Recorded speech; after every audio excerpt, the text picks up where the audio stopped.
सुबह के 7 बजे बादशाह बहादुर शाह जफर लाल किले में नदी के सामने तहसीब खाने में सुबह की नमाज पढ़ चुके थे। तभी उन्हें यमुना पुल के पास टोल हाउस से धुआं उठते दिखाई दिया।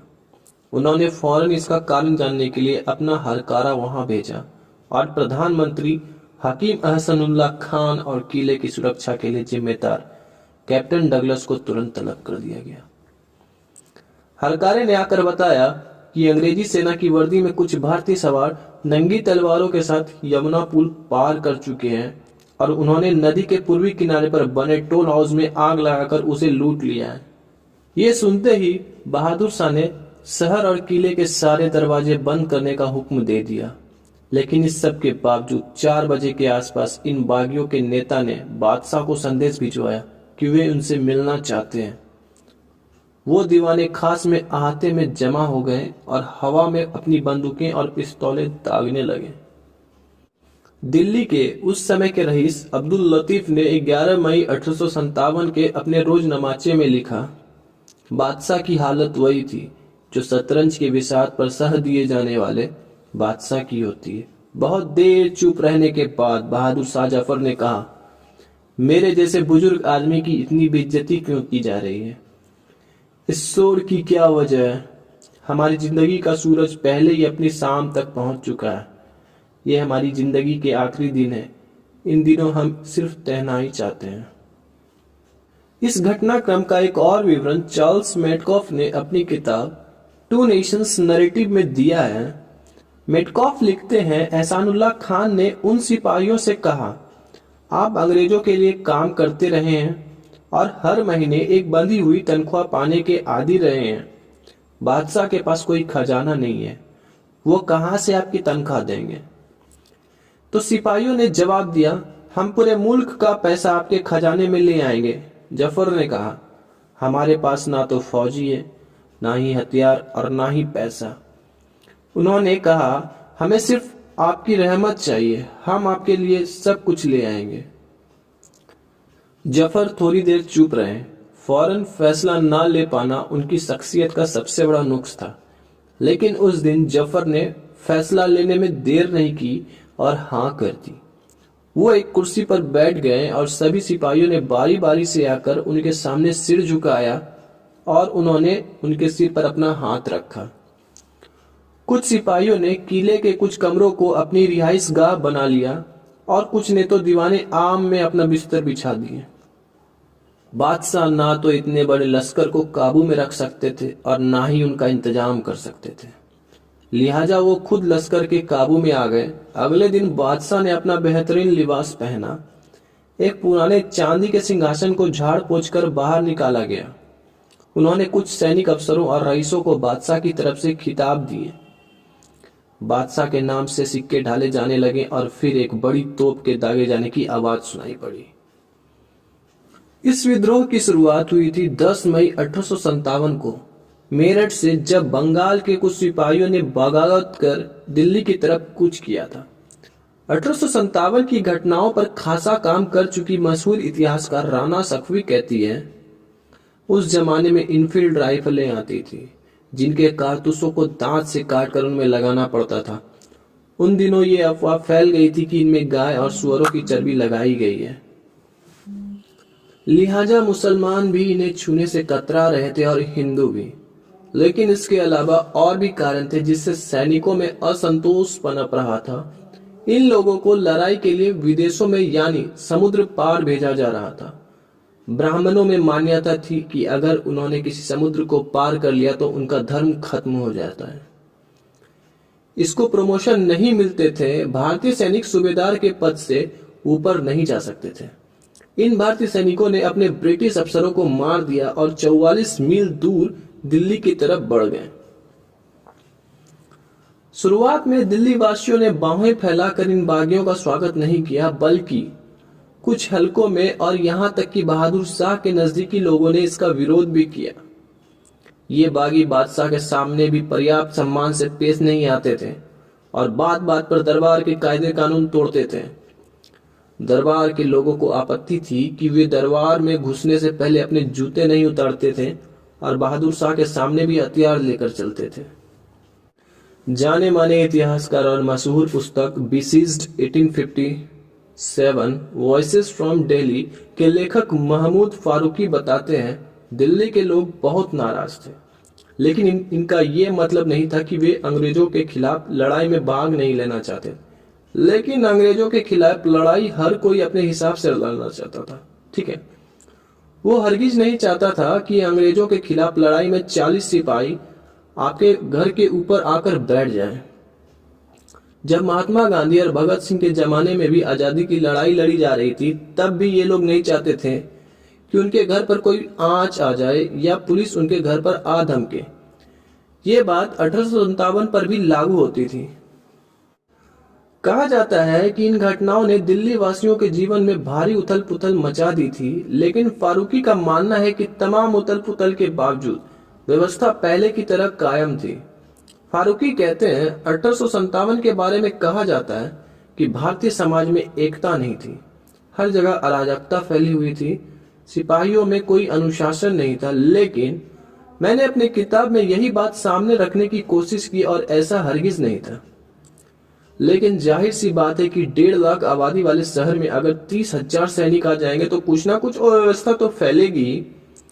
लेकिन इसके बावजूद जो सबसे हैरतअंगेज चीज है कि जब कमांडर इन चीफ कोतवाल से कहता है, उन सिपाहियों को पकड़ लाओ जो मोर्चे पर नहीं गए थे, वो 4 सिपाही पकड़ लिए जाते हैं और वो आकर माफी भी मांगते हैं। अगर आपको लड़ाई के मोर्चे पर 500 चारपाइयों की जरूरत है तो उनमें से 400 चारपाइयां पहुंचाई जा रही हैं। इसका मतलब है कि वहां उनको पहुंचाने की कोई ना कोई व्यवस्था मौजूद है। ये सब चीजें हवा से तो नहीं हो रही थी, ना ही किसी के कहने पर हो रही थी। कोई लेकर आया, वो नियत जगह पर पहुंची, उनका पैसा दिया गया। लड़ाई सिर्फ सिपाही नहीं लड़ते थे उस जमाने में, और आज भी आपको टाट की बोरियां चाहिए थी, आपको मिट्टी, गारा, पानी, कूली भी चाहिए थे। एक सिपाही के पीछे 4 मजदूर होते थे, और अगर व्यवस्था नहीं थी तो वो सब कहां से आ रहे थे बताइए। 12 मई की सुबह तक दिल्ली अंग्रेजों से पूरी तरह खाली हो चुकी थी, लेकिन कुछ अंग्रेज महिलाओं ने किले के बावर्ची खाने के पास कुछ कमरे में शरण ली थी। बागियों ने बादशाह के विरोध के बावजूद उन सब का कत्ल कर दिया। राना सकफी कहती हैं, जब इन्होंने हमला किया तो काफी अंग्रेज तो शहर छोड़कर भाग गए थे, लेकिन अंग्रेजों और औरतें ने किले के अंदर आकर एक भवन में पनाह ली थी। इन 56 लोगों को, जिनमें ज्यादातर औरतें और बच्चे थे, इन बागियों ने बहुत बेरहमी से मारा। जब बाद में बहादुर शाह जफर के खिलाफ मुकदमा चला तो उनके खिलाफ सबसे बड़ा इल्जाम यह था कि इन्होंने इन औरतों को मरवाया। हालांकि अगर आप जहरी देहलवी की किताब पढ़ें तो कई प्रत्यक्षदर्शियों ने बताया कि बहादुर शाह ने उन्हें बहुत समझाने की कोशिश की थी। ये किसी भी मजहब में नहीं लिखा था कि तुम मासूमों को मारो। लेकिन कुछ दिनों बाद ही बगावत करने वालों के पांव उखड़ने लगे और दिल्ली से खदेड़े जा चुके अंग्रेजों ने वापसी की। अंबाला से आए सैनिकों ने बाजी पलट दी और अंग्रेज एक बार फिर दिल्ली में दाखिल हो गए। अंग्रेजों ने यहाँ कत्लेआम किया और सिर्फ एक मोहल्ले कच्चा चलाव ने 1400 लोगों को मार डाला। उस समय के ब्रिटिश सैनिक 19 वर्षीय एडवर्ड बिवॉर्ड ने अपने चाचा गार्डन के पत्र में लिखा, मैंने इससे पहले बहुत भयावह दृश्य देखे, लेकिन मैंने जो कत्ल देखा, मैं ईश्वर से प्रार्थना करता हूं कि वो मुझे ऐसा दृश्य फिर कभी ना दिखाए। औरतों को तो बख्श दिया गया, लेकिन उनके पतियों और बेटों को मारे जाने के बाद उनकी चीखें अभी भी मेरे कानों में गूंज रही हैं। ईश्वर जानता है कि उन लोगों के प्रति मेरे दिल में कोई रहम नहीं था, लेकिन जब मेरी आंखों के सामने बुजुर्ग लोगों को इकट्ठा करके गोली मारी गई, मुझ पर उसका असर पड़े बगैर नहीं रह गया। महमूद फारूकी बताते हैं, 1857 के दौरान पूरी दिल्ली में अफरा तफरी थी, और क्यों ना हो, आप दुनिया की सबसे ताकत फौज से लड़ रहे थे। शहर में बहुत जबरदस्त दहशत का माहौल था, लेकिन 1857 में दिल्ली में दोबारा घुसने के बाद जिस तरह से अंग्रेजों ने शहरियों का दमन किया, उसकी मिसाल कहीं नहीं मिलती। शहर के सभी लोगों को दिल्ली से बाहर कर दिया गया और पूरे 6 महीने तक वे खुले बरसात में जाड़े में रहे। करीब करीब सबके घर लूट लिए गए थे। उस समय दिल्ली में रह रहे मिर्जा गालिब इस सबसे इतने आतंकित हुए कि उन्होंने 1857 के बाद से अपनी जिंदगी के 12 सालों में कुल 11 गजलें लिखी, यानी एक साल में एक गजल भी नहीं लिखती थी। यह कहना शायद गलत नहीं होगा कि शायर मिर्जा गालिब और उनके साथ के दूसरे शायर 1857 के गदर में खत्म हो गए। जब अंग्रेज दिल्ली में दाखिल हो गए तो बहादुर शाह जफर लाल किले के पिछवाड़े से पालकी पर बैठकर अपने निजामुद्दीन की मजार पर गए और वहां से हुमायूं के मकबरे पर। वहां पर 18 सितंबर 1857 को कैप्टन विलियम हडसन ने उन्हें गिरफ्तार कर लिया। बाद में सीवी सॉन्डर्स को पत्र में लिखा, इसका जिक्र किया कि बहादुर शाह जफर मिर्जा इलाही बख्श और एक मौलवी के साथ एक पालकी पर बैठकर बाहर आए। उनके पीछे बेगम अपने बेटे मिर्जा जवान बख्त और पिता मिर्जा कुली खां के साथ बाहर निकली। फिर उन दोनों की पालकियां रुक गई और बहादुर शाह ने संदेश भिजवाया कि वो मेरे मुंह से सुनना चाहते हैं कि उनकी जान बख्श दी जाएगी। मैं अपने घोड़े से उतरा और मैंने बहादुर शाह और बेगम को आश्वस्त किया कि हम आपकी जिंदगी को गारंटी देते हैं, बशर्ते आपको बचाने की कोई कोशिश ना की जाए। मैंने उनसे ये भी कहा कि उनकी कोई बेइज्जती नहीं की जाएगी और उनके सम्मान को बरकरार रखा जाएगा। बहादुर शाह की जान तो बख्श दी गई, लेकिन उनके तीनों बेटों मिर्जा मुगल, खिजर सुल्तान और अबू बकर को पॉइंट ब्लैक रेंज से गोली से उड़ा दिया गया, वो भी उस समय जब उन्होंने हथियार डाल दिए थे। विलियम हॉटसन ने अपनी बहन को पत्र में लिखा, मैं स्वभाव से निर्दयी नहीं हूं, लेकिन मैं मानता हूं इन कमबख्त लोगों को धरती से छुटकारा दिलाकर मुझे बहुत आनंद की अनुभूति हुई। बहादुर शाह को लाल किले के कोठरी में साधारण कैदी की तरह रखा गया। सर जॉर्ज कैंपवेल ने अपनी किताब memoirs of the Indian career में लिखा, बहादुर शाह को इस तरह रखा गया जैसे पिंजरे में जानवर को रखा जाता था। उस समय वहां तैनात लेफ्टिनेंट चार्ल्स गिफिथ्स ने अपनी पुस्तक सीज ऑफ दिल्ली में लिखा, मुगल बादशाहत का आखिरी नुमाइंदा एक साधारण सी चारपाई पर बैठा हुआ था। उनकी लंबी सफेद दाढ़ी थी जो उनकी कमर को छू रही थी। उन्होंने सफेद रंग के कपड़े और उसी रंग का साफा पहन रखा था। उनके पीछे दो अर्दली खड़े थे जो मोर के पंख से बने पंखे से उनके ऊपर हवा कर रहे थे। उनके मुंह से एक शब्द भी नहीं निकला। उनकी आंखें जमीन पर गड़ी हुई थी। बादशाह से 3 फीट की दूरी पर एक ब्रिटिश अफसर बैठा हुआ था। उसके दोनों तरफ संगीन लिए अंग्रेजी संतरे खड़े हुए थे। उनको आदेश थे कि अगर बादशाह को बचाने की कोशिश की जाए तो वो उन्हें तुरंत अपने हाथों से मार दें। बहादुर शाह जफर की इतनी बेइज्जती हुई कि लाल किले में उन्हें देखने अंग्रेजों के समूह आते थे कि वे देखने में कैसे लगते।